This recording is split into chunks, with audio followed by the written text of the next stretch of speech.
Hi students, paragraph 20 के आगे देखते हैं 21। पैराग्राफ 21 देखते हैं। On January 4th, after 36 hours of continuous pumping, we reached the last few centimeters of water. Now we had only to keep pace with the water still coming in. We could not set any sail on the mainmast. Pressure on the rigging would simply pull the damaged section of the hull apart, so we hoisted the storm jib and headed for where I thought the two islands were. Mary found some corned beef and cracker biscuits, and we ate our first meal in almost 2 days. 4 जनवरी की बात थी। लगभग 36 घंटे लगातार पानी निकालते रहे हम लोग। कुछ सेंटीमीटर पानी तक ही पहुँचे थे। अब हमें अंदर आने वाले पानी की गति के साथ चलना था। हम मुख्य जो जीभ है, मस्तूल है, उसको उस पर कोई भी पाल नहीं लगा सकते, पर्दा नहीं लगा सकते। मस्तूल को सहारा देने वाली रस्सी पर दबाव पड़ने से किश्ती के खोल को नष्ट कर सकता था, इसलिए हमने छोटी जो तूफ़ान है वाली पाल लगा दी थी, लहरा दी थी, और उस ओर मुड़े जहाँ पर मैंने सोचा था कि 2 आइलैंड होंगे। मैरी को, मेरी जो वाइफ है मैरी को, कुछ बीफ के टुकड़े खाने थे और कुछ बिस्किट खाने के लिए मिले थे, और हम लगभग 2 दिनों के बाद पहली बार खाना खाने बैठे थे। But our respite was short-lived. At 4 p.m., black clouds began building up behind us. Within the hour, the wind was back to 40 knots, and the seas were getting higher. The weather continued to deteriorate throughout the night, and by dawn on January 5, our situation was again desperate. When I went in to comfort the children, John asked, "Daddy, are we going to die?" I tried to assure him that we could make it. "But Daddy," he went on, "we aren't afraid of dying if we can all be together, you and Mummy, Sue and I." लड़का बोल रहा था, "But our respite was short-lived." लेकिन हमारी जो आराम का समय था, यहाँ रेस्ट का जो समय था, बहुत छोटा था। 4 बजे शाम को हमारे पीछे काले बादल बन रहे थे। हम 1 ही घंटे में हवा को 40 मील पर हमारे पीछे पहुंच गई थी, और समुद्र ऊपर उठ रहा था। सारी रात मौसम ख़राब रहा था, और 5 जनवरी को तड़के तक हालत बहुत अच्छी नहीं थी, डिस्परेट थी, निराशाजनक थी। जब मैं बच्चों को सांत्वना देने के लिए अंदर गया, अंदर गया बच्चों को बोलने के लिए, तो बेटा जॉन ने पूछा, "फादर, क्या हम मरने जा रहे हैं? We are going to die?" मैंने विश्वास दिलाते हुए कहा कि हम लोग सक्सेस रहेंगे। "बट फादर," वह आगे बोला, "हम मरने से नहीं डरते। यदि हम एक साथ हैं, आप, मैं, मम्मी, सू एक साथ हैं, तो मैं नहीं डरता." I could find no word with which to respond, but I left the children. ये 24 paragraph. I could find no word with which to respond, but I left the children's cabin determined to fight the sea with everything I had. To protect the weakened starboard side, I decided to have to with the undamaged port hull facing the oncoming waves, using an improvised sea anchor of heavy nylon rope and 2 22-liter plastic barrel of paraffin. That evening, Mary and I sat together holding hands as the motion of the ship brought more and more water in through the broken planks. We both felt the end was very near. मेरे पास I could find no word, मेरे पास जवाब देने के लिए कोई शब्द नहीं बचा था, लेकिन बच्चों के कैबिन को छोड़कर मैंने समुद्र से फाइट करने का निश्चय कर लिया था। मैंने fight with everything I had to protect the weekend starboard side. मैंने इसका जो स्टारबोर्ड साइड, जो बोट का कमज़ोर वाला जो पार्ट था, वहाँ पर आने वाली लहरों से बचाने के लिए बोट के सही वाले हिस्से पर चीज़ों को उछाल कर डालना शुरू कर दिया। इसके लिए मैंने एक काम चलाऊ लंगर का प्रयोग किया। वह भारी नायलॉन की रस्सी थी और 22 लीटर पैराफिन के प्लास्टिक नली का बना हुआ डब्बा था। पैराग्राफ 25 देखिए। दैट इवनिंग, और उस दिन शाम को मैरी, मेरी वाइफ और मैं एक दूसरे का हाथ पकड़े बैठे थे। जैसे जैसे बोट की गति बढ़ रही थी, ज़्यादा से ज़्यादा पानी लकड़ी के छेदों में घुस रहा था। हम दोनों ने महसूस किया कि अब हम लगभग नज़दीक है। Holding hands edge and was near, but Waywaker rode out the storm, and by morning of January 6, with the wind easing, I tried to get reading on the sextant. Back in the chart room, I worked on wind speeds. लेकिन हमारा जो wave walker था तूफान से बाहर आया। 6 जनवरी की सुबह तक हवा ढल चुकी थी। मॉर्निंग ऑफ 6 जनवरी ढल चुकी थी। मैंने अपने हिसाब से दूरी नापने वाला जो यंत्र है उसको जांचने की कोशिश की। सेक्सटेंट यंत्र है ना। Back in the chart room में मैं वापस आया। मैं हवा की जो स्पीड है उस पर कार्य कर रहा था। I worked on wind speed, कार्य कर रहा था। नेक्स्ट पेज नंबर 17 देखिए। Page number 17। Changes of work, drift and current in an effort to calculate our position. The best I could determine was that we were somewhere in 150,000 kilometers of ocean looking for a 65 kilometer wide island. वो जो मैंने नापने की कोशिश की धारा, उसका जो है स्टॉर्म और उसका जो वेव्स है गणना का एक प्रयास कर रहा था। सबसे अधिक जिसके लिए मैं एकदम ठान लिया था और वह यह था कि हम ओशियन में लगभग 150,000 या 1.5 लाख किलोमीटर के क्षेत्र में थे और वहाँ से लगभग 65 किलोमीटर एक आइलैंड को हम देख सकते थे। आइलैंड, हाँ। While I was thinking, Sue, moving painfully, joined me. The left side of her head was now very swollen. Paragraph 27 देखे students. swollen, and her blackened eye narrowed to slits. She gave me a card she had made. On the front she had drawn caricature cartoon of Mary and me with the words, "Here are some funny people. Did they make you laugh?" I laughed a lot as well.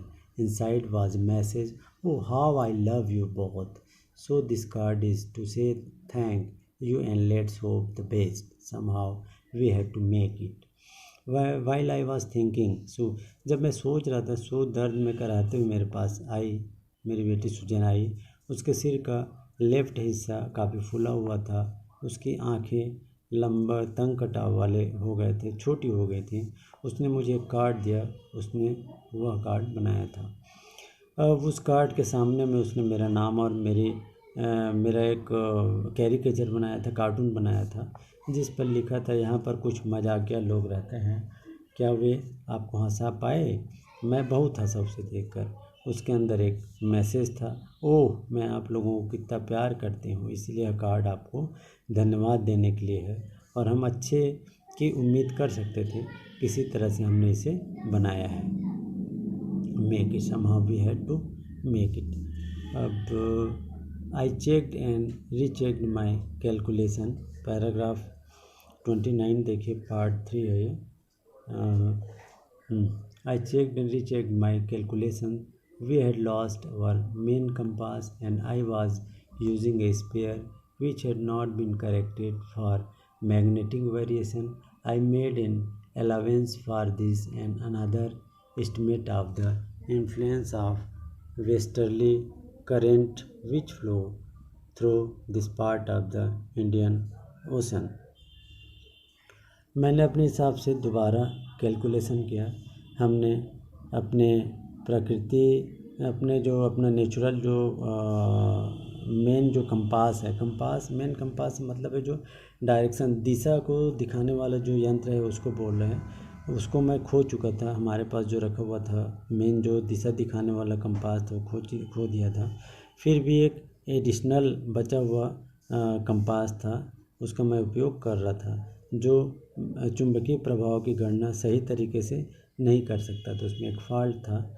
मैं इसे नज़रअंदाज करते हुए पश्चिमी लहरों के प्रभाव का अनुमान लगाना शुरू किया, जो इस समय हिंद महासागर में आ रहा था, इंडियन ओशन। अबाउट 2 PM 2 बजे के आसपास I went on deck and asked Larry to steer course of 185 degree. Larry वो जो क्रू मेंबर था, if we were lucky I told him island at about 5 PM। 2 बजे मैं ऊपर गया और मैरी को मैंने कहा I went take and asked Larry to steer a course of 185 degree, degree की दिशा में ले जाए। हम भाग्यशाली होते, दृढ़ विश्वास है कि हम लगभग 5 बजे आइलैंड देख लेंगे। Then with a heavy heart I went below, climbed on my bunk and amazingly dozed off. When I woke it was 6 PM and growing dark. I knew we must have missed the island, and with the sail we had left, we could not hope to beat back into westerly winds. Then with heavy heart, at that moment, yes, फिर उसके बाद heavy हृदय के साथ मैं नीचे अपने sleeping जो शयन सैया है उस पर गया और आश्चर्यजनक ढंग से सो गया।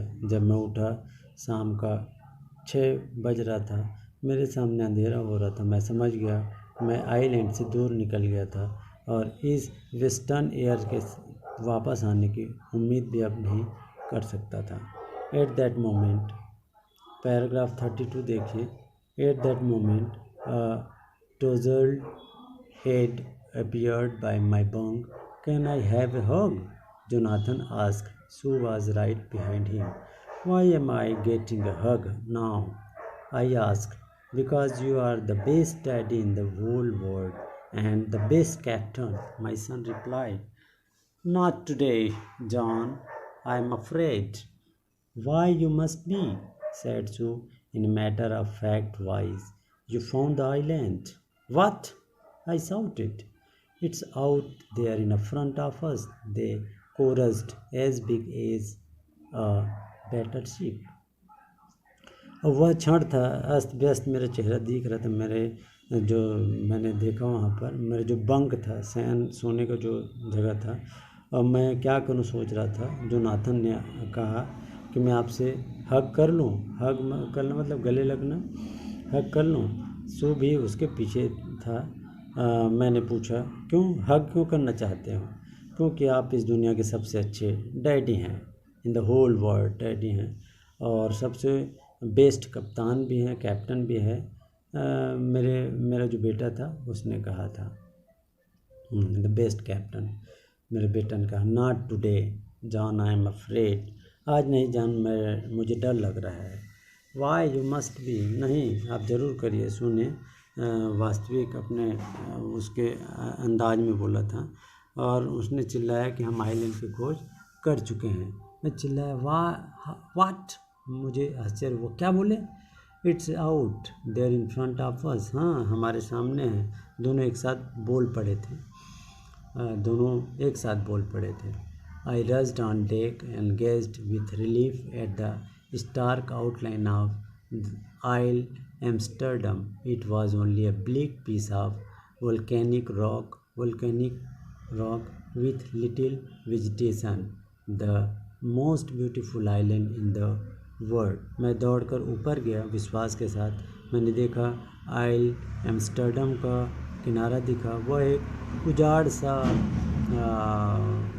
वोल्केनिक रॉक था। वोल्केनिक रॉक मतलब ज्वालामुखी वाला पर्वत जैसा था। उस पर वेजिटेशन, वनस्पति बहुत कम थी, और बड़ा खूबसूरत सा वह आइलैंड था, वर्ल्ड का ब्यूटीफुल आइलैंड था। Paragraph, last paragraph 13। We anchored off shore. We anchored offshore for the night, and the next morning all 28 inhabitants of island cheered as they helped us ashore. With land under my feet again, my thoughts were full of Larry and Harvey, cheerful and optimistic under the direst stress, and of Mary, who stayed at the whole for all those crucial hours. Most of all, I thought of a 7-year-old girl who did not want us to worry about a head injury, which subsequently took 6 minor operations to remove a recurring blood clot between skin and skull, and of a 6-year-old boy who was not afraid to die. We anchored offshore for the night. हम रात के लिए तट से दूर लंगर डाल रहे थे और दूसरे दिन सुबह द्वीप में उस आइलैंड में रहने वाले जो 28 निवासी थे, इनहेबिटेंट थे, खुश थे।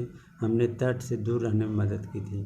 मेरे पैर के नीचे ज़मीन पाकर मेरे विचार लैरी और हर्वी के लिए खुश थे।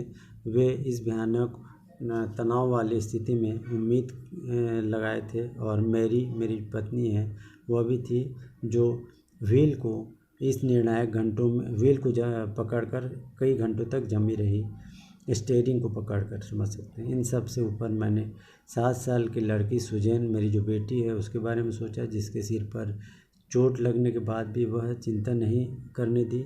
और उसके सर पर आपको बता दूं कि ऑपरेशन के बाद 6 टाँके लगे थे, और मेरा जो बेटा 6 साल का, वह भी मरने से नहीं डरता था। यहाँ पर बंक जो वर्ड दिया है वो सोने का जो बर्थ है उससे मतलब है। इसमें देख सकते हैं देयर आर सम वर्ड्स, जैसे कि list the steps taken by the captain, उसमें दिया है कैप्टन ने उठाए हुए क्या कदम थे उसके बारे में वर्णन करिए। To protect to ship when rough weather began, ख़राब मौसम में जहाज़ की रक्षा कैसे की, और जहाज़ में to check the flooding of the water in the ship, जहाज़ में बढ़ते हुए पानी रोकना, इसके बारे में उसने क्या वो किया। तो ये आपका होमवर्क है, इसको आप करिए, और अगर आप इसमें और क्या चाहते हैं उसको आप कमेंट करके बता सकते हैं, और इसको लाइक शेयर और सब्सक्राइब करें, और पसंद आता है तो धन्यवाद।